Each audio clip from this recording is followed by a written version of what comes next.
নিজেকে সুঠাম পেশিবহুল অর্থাৎ আকর্ষণীয় করতে ঘন্টার পর ঘন্টা জিমে গিয়ে সময় পার করছেন তরুণদের বড় একটি অংশ। কিন্তু এটি করতে গিয়ে অনেকেই বাবা হওয়ার ক্ষমতা হারাচ্ছেন। নিজেকে সুপুরুষ হিসাবে জাহির করতে গিয়ে অজান্তেই নিজের পুরুষত্বকে ক্ষতিগ্রস্ত করে ফেলছেন অনেকেই।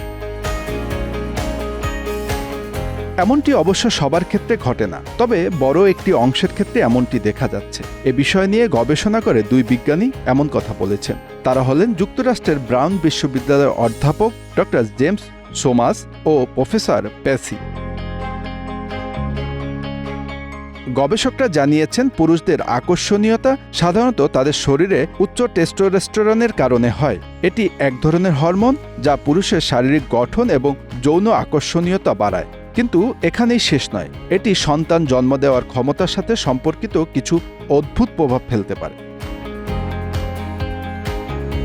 বিজ্ঞানীরা বলছেন, শরীরকে পেশিবহুল করতে গিয়ে পুরুষেরা যেসব স্টেরয়েড ব্যবহার করেন তা তাদের শরীরে শুক্রাণুর সংখ্যা কমিয়ে দিতে পারে। অ্যানাবলিক স্টেরয়েডের কারণে মস্তিষ্কের পিটুইটারি গ্ল্যান্ড শুক্রাণু তৈরির মূল দুটি হরমোন FSH ও LH এর উৎপাদন বন্ধ করে দেয়। আবার অনেকেই মাথায় চুল কমে যাওয়া ঠেকাতে অর্থাৎ টাক হয়ে যাওয়া রোধ করতে গিয়ে যেসব চিকিৎসা নেন তাতেও শুক্রাণুর উৎপাদন প্রক্রিয়া কমায়। 2003 সালে এক গবেষণায় দেখা যায় যে আকর্ষণীয় পুরুষদের সাধারণত বেশি টেস্টোস্টেরন থাকে, তবে এই উচ্চ টেস্টোস্টেরন স্তর স্পাম উৎপাদনকে প্রভাবিত করতে পারে। কিছু গবেষণায় দেখা গেছে উচ্চ টেস্টোস্টেরনের ফলে পুরুষের স্পামের গুণগত মান কমে যেতে পারে। এর ফলে সন্তান জন্ম দেওয়ার ক্ষমতা কিছুটা হ্রাস পেতে পারে।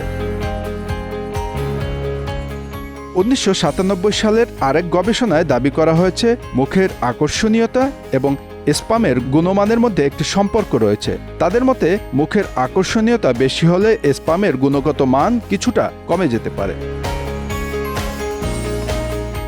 2005 সালে গবেষক জেফরি মিলার এবং তার সহকর্মীরা দেখান যে আকর্ষণীয়তা এবং জিনগত স্বাস্থ্য পরস্পরের সাথে সম্পর্কিত। তারা দাবি করেছেন যে কিছু ক্ষেত্রে আকর্ষণীয় পুরুষদের সন্তানের উৎপাদন ক্ষমতা কমে যেতে পারে।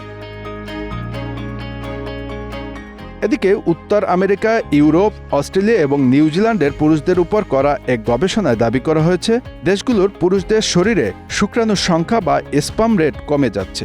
শুক্রাণু কমে যাবার সেই হার বজায় থাকলে মানুষ বিলুপ্ত হয়ে যেতে পারে বলে হুঁশিয়ারি করে দিয়েছেন এক চিকিৎসক। Bangla affairs news desk.